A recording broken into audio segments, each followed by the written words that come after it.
Got it. And we are live. Awesome. Awesome.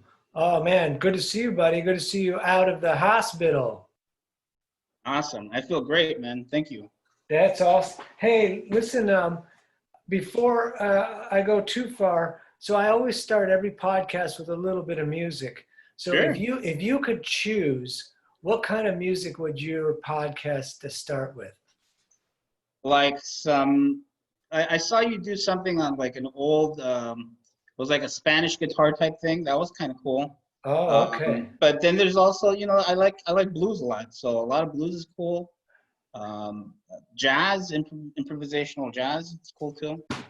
So I'm gonna mix some Spanish guitar with some blues. there you go. Yeah, that always works. Yeah, and get it all going. Yeah, I love watching you play guitar when you guys play guitar Yeah. together, or, when you guys play with the band. You just have like a certain style that's like very like it reminds me of like a big show. You know what I mean? Oh yeah, put on the big show, man. Exactly. Right. Sometimes it doesn't matter what you're playing, as long Yeah. as it looks like you're putting on the show. Right. Right. Yeah, And it looks like you're having fun, so that always makes it good. yeah, that's good. Ah, right on. So let's I always okay, let's just anyone who's just checking in, you just got a new heart. Yes. I Totally got a heart June 10th to the 11th. So technically, yesterday I was celebrating a 1 month anniversary. 1 month anniversary with your new heart in 2020. Correct. Um, I'm going to jump around a little bit, but let me just start with, because this is the thing that's at the top of my list and I've been thinking about. People always say, listen to your heart. So what do you think about that now? Um, I didn't think about that one. When I was in the hospital, one of the things that I would do, I was there for a while since October, in and out, intermediately. So one of the things that I did in the beginning is I never played music. It, I always think like food or like alcohol. Like I have a good time drinking. I have a good time eating. I have a good time with music. So I don't want to mess it up with something bad happening to me, so that I don't want to remember the music as a bad thing. Right. But listening to your heart, I think it's a lot of music, man. There was Yeah. an instance where they put a machine and it had that. I remember I was telling you it has a cumbia beat, and the cumbia beat sounds like the heart. It sounds like a heart, and this machine sounded like cumbia music. Like I've been to downtown LA, and I've done cumbia dancing, and that's what it sounds like dun, dun, dun, dun, dun, dun, that little step, And so I think you have to listen to your heart. It's very important to listen to your heart.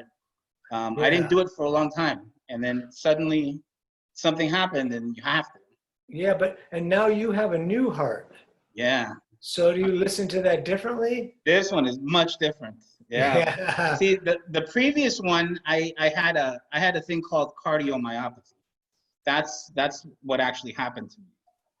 It wasn't hereditary. It wasn't. It's actually kind of funny. It happened at a 747 show. Um, Was I playing? you were not playing with them at the time. Maybe about 10 years ago, seven, Okay. 10 years ago. They had a show in Santa Barbara or Ventura somewhere, and it was at some punk bar. But we camped out. We also camped out while we were doing that. And I remember going up a little hill and I couldn't walk. And then, a week later, I ended up in the emergency room and I had walking pneumonia. Right. So then they told me that I had contracted some kind of virus, which is kind of funny for, what we're going through now. And this virus made it so that I started getting hypertension. Hypertension led to, more problems, having more problems throughout that period of time. And I had insurance at the time, so I was taking care of it. But then me and the kids' moms broke up, no more insurance. And so I couldn't really take care of it. And I'm a guy, so I kind of just let it lag. And then cardiomyopathy set in, and then the heart, it starts degrading down. And I got to a point where I could barely walk. barely breathe, barely laugh. I couldn't laugh anymore. I love laughing. That's like one of the greatest things now, that I can laugh. And I can Yeah. laugh strong. Like, my kids are like, wow, why are you so loud? Because they're not used to me being so loud. I'm loud, you know what I mean? So, so that's one of the things. So I had cardiomyopathy, and it has to do with the left ventricular section of the heart. It's just not pumping. It's overgrown, not pumping, and so the blood isn't circulating correctly in your body, and that's technically what I had. All right. And that was, you said it was in October? Well, October, I've been in and out of the hospital for the last 3 or 4 years. Never this long though, never for 7, 8 months, never, it's never been that long. It's been, the longest, maybe about 2 years ago, I was in there for about a month and a half, and they let me go, and, they put me on medication. But it's one of those things where I wasn't taking it seriously. Or maybe I was being a little bit fatalist, thinking, like last year, I thought I'm gonna die. Like I thought I was gonna die, and I was kind of ready to die. I kept talking about it. Anybody that knows me, I like joking about death. I Right. think it's a funny subject to But then once you actually get to the door and you're there, That's what I want to ask you. Different? very different. Right. Because then you start looking at, I have kids, and they're still young. They're 9 and 10, 15. And I start thinking about not being there to protect them. And that's really what did it for me. I think if I wouldn't have had the kids, I think I would have been ready. Like, just because I was so tired, so many procedures that had been done on me that I was just tired of. You get tired. Your body can only take so much. And then in October, I got really sick, and I had had a pacemaker installed previously about 3 years ago, and this pacemaker saved my life. I remember there was fires here back in October. I think it was called the Porter Ranch fire. I Yeah. sleep with the windows open. So I slept through this fire. All the smoke was coming through the room, and I basically ran out of oxygen inside of the room. So when I woke up, it was really like deep sleep, and I woke up, and I started making breakfast for the kids, started getting them ready for school. And all of a sudden, I felt this thing just go off. So the pacemaker, it fired, it triggered, and they called it a VTEC. I think it was kind of like a heart attack. I don't know how to put it together. And basically everything just winds down black. You could smell it, you could taste it. It tastes like burnt. And I fell down, and I got up, and I ended up taking a lift to the hospital because I couldn't get somebody to give me a ride. There was fires going on. Right. And at the same time, I had to figure out how to get the kids to school. Right. So I had somebody pick them up, take them to school. And so I got to the hospital, and they're like, "Oh, you're completely fucked right now." Oh, I don't know if I could swear. They basically said, Yeah, you're you can fucked. swear. Yeah. And so then they said you had a VTEC or a heart attack or whatever I had, and the machine did it did what it was supposed to do. This pacemaker, defibrillator thing. It's amazing. But what really scared me was dying with this machine inside, because it hurt, and I could see this machine going off over and over if I was gonna die, Oh, So I trying was to revive you. right, right. Okay. And I've seen and I've heard stories of, people getting lifted, just jumping up while they're dying, and this thing it just seemed very painful. It tasted horrible. Was it like giving you It like tasted like metal. I don't know. Maybe was I don't it know. I've asked other people. Uh-huh. was it giving you like electrical shock? Yes. Right. So it regulates the heart down. So my heart went from 120 or 80 beats or whatever it was at to 230. So it like tripled or doubled how fast it was going in a second. It just straight up. And so I went into the hospital. They put me in. They said that I was completely full of liquid. So what happens when you have cardiomyopathy is that the water and the salts get stuck in your body, and you can't move them out. So then they give you diuretics. and the diuretics are pretty strong. It's a really strong drug. They give you diuretics, and they give you a lot of potassium and magnesium to keep up with your electrolytes because you're spitting everything out. So I lost maybe about 30 pounds in about 2 weeks, and it was all liquid. Everything was just salt and liquid. And the first 10 days, I was at a community hospital, like one of those, it's all of you. And basically you go there, and the nurses were amazing. I mean, some of the nurses that I met were just amazing people. I don't know where they come from. I don't know how they get that job, what makes them do that job, but their nurses are maybe the most amazing people on earth. Yeah, you said some of them had been previously doctors. Yeah. There's the one guy that he was from Kenya. He was from Kenya. His name was Dr. Joe. And he had been previously a doctor in Kenya, and he was, it's amazing. He came here maybe about 10 years ago, and he's been working here, but they can't certify him to be a doctor here for, whatever accredited reasons. And so he became a nurse, and he built a hospital in Kenya in his name. And he's supporting people he's payrolling people, like doctors, and training people. It's really amazing, the stuff that he's doing. He's an amazing guy. I have his cell phone number, and he saw the one time when I did the yoga class with you, he was there. And I don't know if you saw him. He was walking in the back. He's like, "What are you doing?" Like laying down on the ground in the hospital. I was like, I'm trying to relax because you're under so much stress that you need to, just hearing somebody else's voice kind of soothing you through the whole thing and kind of explaining their take on, being stuck in a room, because everybody's stuck in a room now. It's right. You couldn't have visitors, right? no visitors, no visitors, which was fine. That part was fine. Sometimes visitors stress you out more because they bring news of things that are happening outside. I wouldn't even turn on the news. I wouldn't do any of that because it was just so stressful to even know what's going on out there. Yeah. Well, this is a weird time for you to be in the hospital. Weird time. It's the strangest time. Yeah. And how long were you in there full on? So I went in October 11th, left. So I went into all of you, and then they transferred me. See, it's not just as easy as getting a heart transplant. I was under the impression that it was going to be something fast, and it's nothing fast.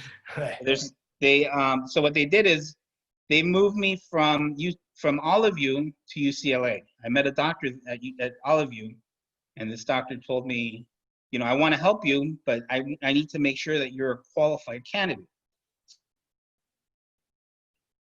So they're looking for young people that they can help. I believe that having English language in my, that I can speak correctly, helped me, and the right attitude helped. The attitude is everything. Everything has to do with attitude. If you're having a bad time, many times I had bad times. And what I would do is I would just think, maybe not positively, but think funny. Something funny words, strange stories, like weird things that have happened to me.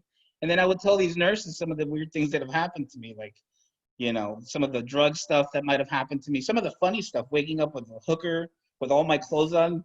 I mean, it's funny. It's funny shit. I think it's funny. So then I was there for 10 days. They transferred me to UCLA. They moved me in one of these ambulances. I got to UCLA. I was amazed by how, it's like science-Disneyland is what it looks like. It looks like a spaceship, this thing. Their hospital, it's brand new. And they do everything there. They can do anything there. If there's medical stuff to do, they do it there. Where all of you, they can't do all these procedures. So I got there, and right away they helped me out. They started doing a lot of tests, a lot of needles everywhere. I mean, they would take blood every 3 hours. I had 2, 3, 4 IVs at the time. Were the IVs always in you? Yeah. That make you get crazy after a while? Yeah, you can't move. You're stuck in a bed, so you can't move. The first thing that they did was they started taking a lot of, they put things through your neck, and in your neck you start getting all these contraptions. I'll send you some pictures. And it's Oh just man. wires of stuff. I think they call it a central line, and they could basically put anything in there, and it's not going to affect. They prefer having the central line over the IVs. Right. But as soon as you get into an emergency room and they're going to admit you, they give you an IV. It doesn't matter if you're going to be there for one thing or the other, they give you an IV. So you're stuck with the IV, and the IV is good for about 10 days, and then you have to take it out because it starts getting infected, or maybe not infected, but it starts getting hard, and then it doesn't work correctly. So you're moving around, you're hopscotching back and forth, different IVs, different parts of your body, up here, down here, everywhere.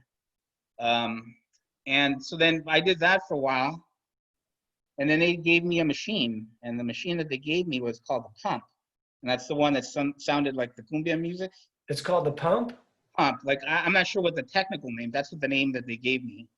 And it's basically like a big, you can't go anywhere, you're bedridden because it's like a big washing machine, and it's like doing this thing, and you can hear it. It's pumping all night.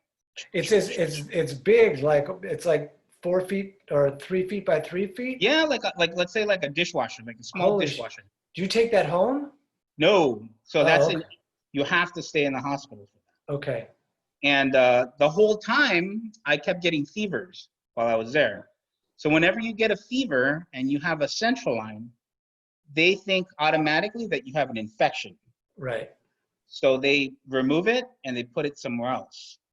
So they took it from here to your crotch, to here, to here, to, I mean, this is like every 5 days they would just change it. Not an easy thing with tubes and all kinds of stuff going down your neck. They started doing some tests where they would shoot up a liquid like a, what do they call this? It's like to measure. So they come every 2 hours, they squirt it in, and they could measure how long it takes for that to travel from the entrance to your heart and how long it takes your heart to push it out. So they're measuring something, how good your heart is doing. Heart never got better. It's always been, it's at this point, it's running at 5%. It's Right. called the ejection fraction. So I'm like basically I'm about to die. This is the only way that I can explain it. 5%, and on a normal person, it's going to be at 65 to 70.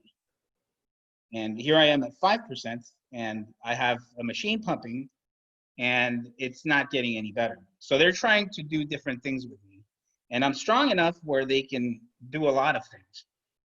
They then move over to a thing called an Impala, which is another machine, and they put it in here. And that machine, you have to stay in the hospital as well. And that machine started bleeding, like a lot of blood. They gave me blood transfusions over like maybe 3 weeks, like a lot of blood. And they would tell me, you lost, a liter of blood. I'm like, a liter? That sounds like a lot. Like a liter? Where did it go? And then I would find it all over the bed. I was bleeding everywhere. Wow.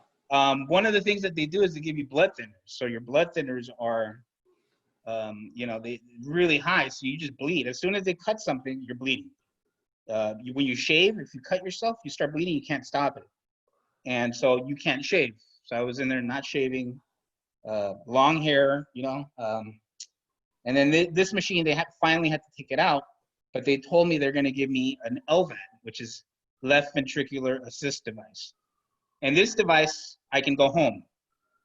And I met a guy, he was in his 70s. Now they call it a bridge. In my age, if I'm young enough to get a heart transplant, which you have to be under 69, I believe. If you're over 69, they won't even consider you for a heart transplant. They call it end stage.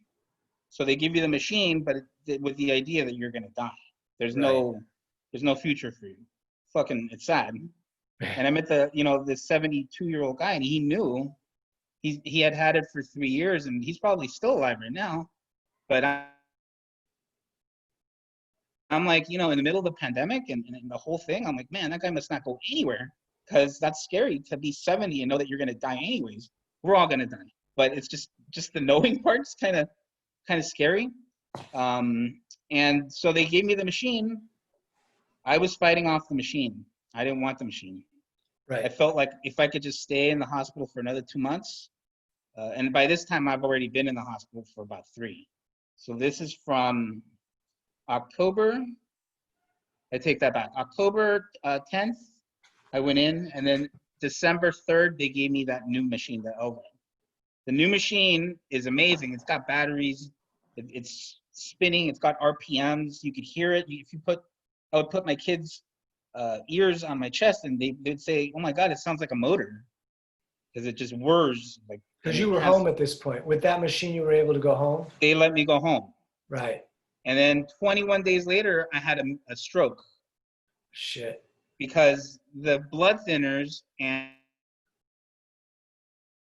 this machine, so they monitor you. They put you on this stuff, and you can only be on so much, or you'll get a blood clot. And then they make you sign this paper. It's called the Prime Directive, and it says basically what will your family do, what what your wishes are. And I took all the rights away from my family because my parents are religious, so I don't want them chiming in trying to hold me. I don't want to be like a burden on anybody. Like if I'm not there, I don't want to be there. If I have, so I did that part, the Prime Directive. They gave me the machine. I went home, got the stroke, went back into the hospital for another 21 days. They, managed to get everything leveled off. They let me go again. I go home, and obviously I'm crazy, so I start working right away. I started taking a lift to work. And at this point, I didn't have a job where I can go work remotely. I had to go work physically. And so I was working physically, making money. It was great. It was really good at that time. I made a lot of money. And then the whole pandemic thing started. So I started thinking, do I have this now? Like, from all these lifts that I've taken, I probably have this now. So I need to just shut down, grab my kids, and, just hunker down and wait to see what happens. Okay, and then so I waited 5, 6, 7, 8, 9 days, no signs of anything. So I decided we're good now. We don't have to. I quarantined us from everybody, so that if we are sick, we're not getting anybody else sick. And the kids were fine. I was fine. Everything's fine. And then a month goes by. I basically just tell the kids, you know what? Let's not worry about school. Like right now with the whole school thing that's going on, where they're trying to reopen, I think it's very stupid. But the last people you want to get sick are little kids. I don't know, kids. I always tell the kids, because they have when we watch a movie and a kid dies in the movie, they always say, "Dad, did that kid die in that movie?" And I'm like, well, kids die all the time. Kids are probably the first ones to die in real life. So it's like a taboo thing. So I'm really concerned about them reopening the schools, and then. I don't think they're going to be able to force anybody to send their kids to school, but they also have to learn. So I'm going to have to build some kind of curriculum for them to homeschool.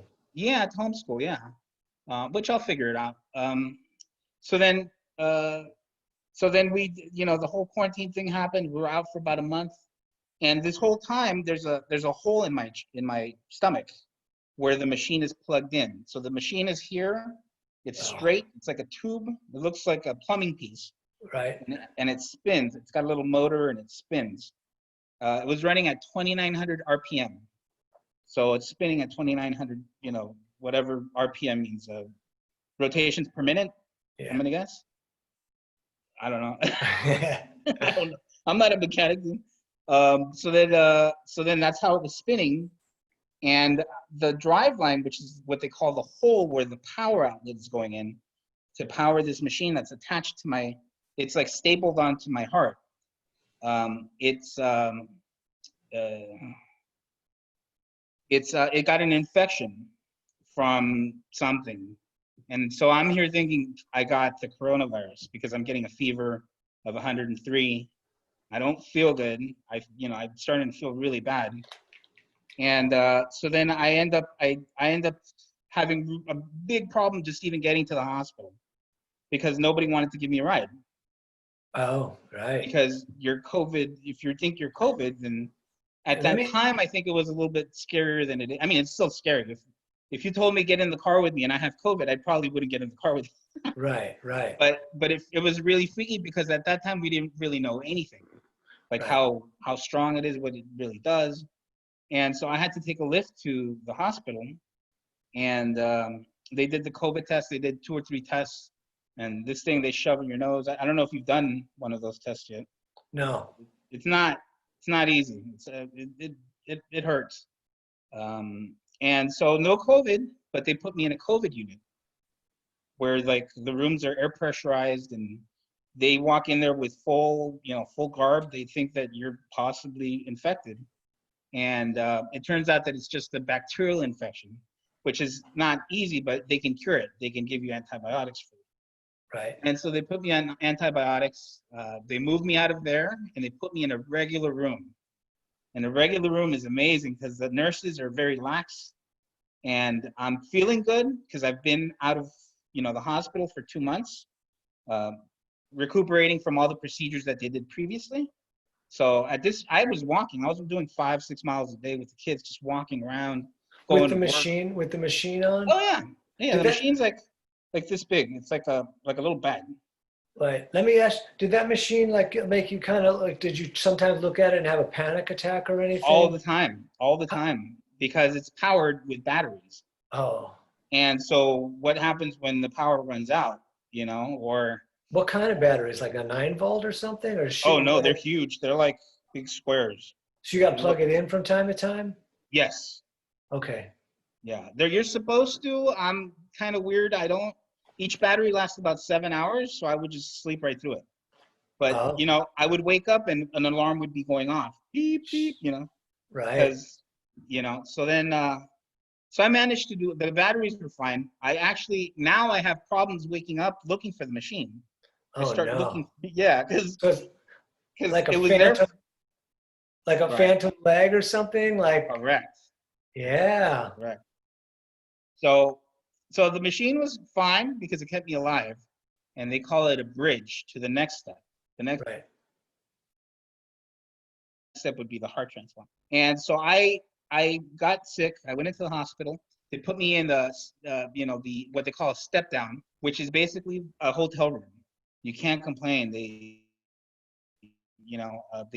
they treat you. Everything's good. You have one IV the whole time. Everything's so good. The harder part was the first part, the part from October to December, because I didn't know if I was going to make it. I didn't know. I went through Thanksgiving. Thanksgiving for me is the best holiday. And so I missed it. I almost missed Christmas. I almost missed New Year's. So that was the harder time. And also the time where I woke up in the middle of the procedure. Yeah. I was telling you about the. So you were on the operating table. Yes, they open you up. They're going to install this machine into you. Okay. And so they took my weight 5 days earlier. They didn't take the weight down, or they didn't have the correct weight. And also my heart was so low, it was working so little, that they had a fear of giving me too much medication. So they went light on the medication, and then they didn't monitor what was going on up here. And all I could remember is waking up and hearing these doctors talking, and they're having full, like, laughing, talking about golf, talking about their kids, talking about what they did last weekend. And they're talking, and they can't see you. You can't move. You're paralyzed. You're completely out. Did your eyes work? No. Okay. No, nothing works except your brain and your ears. And the whole time you have What? Oh, we're good. Yeah, just the Wi-Fi jumped for a second. Okay. Yeah, no, I'm good. So then, so then they give you the, they put you out and they intubate you. The fear that I have with these COVID people right now is when they intubate them, if it's 30 days, I mean, I could barely handle a couple hours. I couldn't imagine 30 days and intermittently waking up throughout this whole thing while you have a tube stuck in your throat, deep down, like in your guts and your stomach. They have to keep a line open for all areas, your lungs. They have to disinflate your lungs and put you on a machine like a ventilator, and it's basically doing all the work for you. So they gave me that, but I could hear all of the doctors talking. And the one thing that I always say is the brain is a very powerful thing, because it will shield you if it senses, if it can control it will block things that will traumatize you later. So what I remember thinking was, I can't talk to these doctors. They can't see me. They can't hear me. I can't move. They give you 3 drugs. They give you one that paralyzes you, one that takes away the pain, and then one that puts you to sleep. Obviously, the one that put me to sleep did not work. Everything else seemed to work fine. But so you're paralyzed, and I remember seeing my finger in my mind, and I'm like, how do I talk to these people? How do I get a message through to them? The biggest fear is just not knowing if you're going to be able to wake up. Ever. Is this it? Is this how I'm gonna die? I'm gonna die.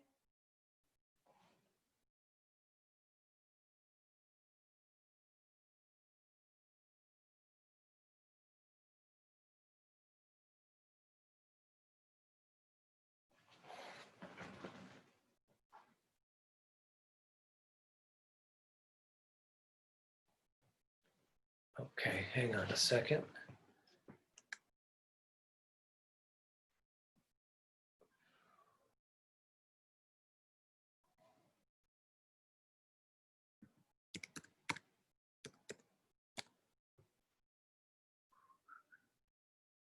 Hello.